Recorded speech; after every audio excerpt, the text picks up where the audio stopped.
Bonjour, prêt à maîtriser un élément fondamental de la langue arabe? Aujourd'hui, on s'attaque au jour de la semaine. Vous allez voir, c'est bien plus simple et logique qu'on ne le pense et ça va vraiment nous aider dans les conversations de tous les jours. Allez, c'est parti! Alors, pour se mettre tout de suite dans le bain, petite question, est-ce qu'on a une idée de comment on dirait vendredi en arabe? Pas de souci si ça ne vient pas tout de suite, gardez juste une idée en tête, on va y revenir, et la signification derrière le mot est assez intéressante. Bon, première étape, on va tout simplement découvrir les 7 jours. On va voir comment ils s'écrivent et surtout comment bien les prononcer. C'est la base de tout. Et voilà notre semaine en arabe en un seul coup d'œil, du dimanche au samedi. Alors, avant qu'on les décortique un par un, il y a un truc super intéressant à noter. La semaine arabe, elle commence le dimanche. Et ce qui est génial, c'est que la plupart des noms de jours sont tout simplement basés sur des chiffres. On va voir ça tout de suite. Allez, on y va. Je vais prononcer chaque jour et l'idéal, c'est de répéter après moi.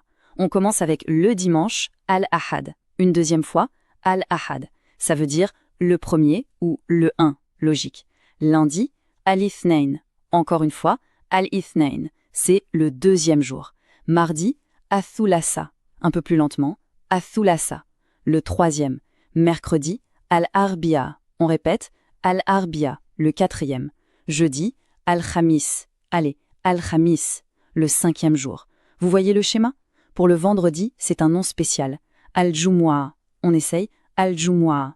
On verra pourquoi tout à l'heure. Et on termine avec samedi, As-Sabt. Encore une fois, As-Sabt. Et voilà, on a nos 7 jours. Bon, connaître les mots, c'est super. Mais les voir en action, dans des vraies phrases, c'est encore mieux. C'est comme ça que la langue prend vie. Voyons ensemble quelques exemples pour que ça devienne concret. Premier exemple, on regarde cette phrase. On arrive à repérer le jour de la semaine qu'on vient d'apprendre? Oui, c'est bien El-Ithnain. Alors, de quoi est-ce que ça peut bien parler, à votre avis? Et la traduction, c'est « Je vais à l'école le lundi ». C'est simple, non? On voit bien comment « Yaum el-Ithnain », qui veut dire littéralement « jour lundi », s'intègre parfaitement. On passe au deuxième exemple, cette fois avec Al-Jumu'ah, et celui-ci, il est vraiment spécial. Souvenez-vous, son nom n'est pas basé sur un chiffre, il y a une raison culturelle très forte derrière.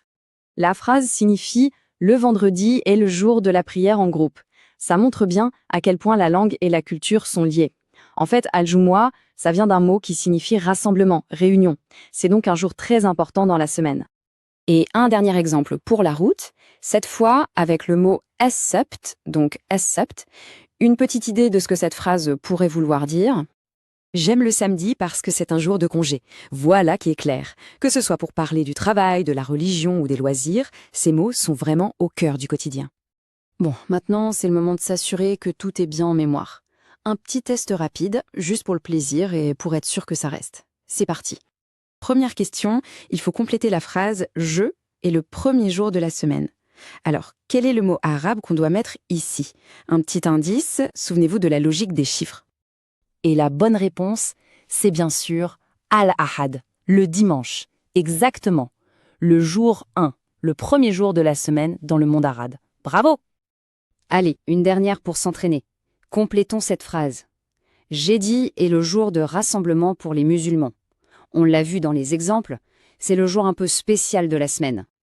Et oui, c'est bien Al-Jumu'ah, le vendredi, le fameux jour du rassemblement. C'est un point culturel vraiment important à retenir. Super! Et voilà, le tour est joué. On termine avec une question pour la suite. Maintenant qu'on connaît les jours de la semaine, lequel on pourrait essayer de placer dans une prochaine conversation en arabe? Parce que finalement, c'est en utilisant les mots qu'on les fait vraiment siens. Merci beaucoup d'avoir suivi et à très bientôt pour d'autres découvertes en arabe. Aimez-vous cette leçon? Cliquez sur like et abonnez-vous, cela nous encourage à faire plus. Avez-vous des questions ou des suggestions?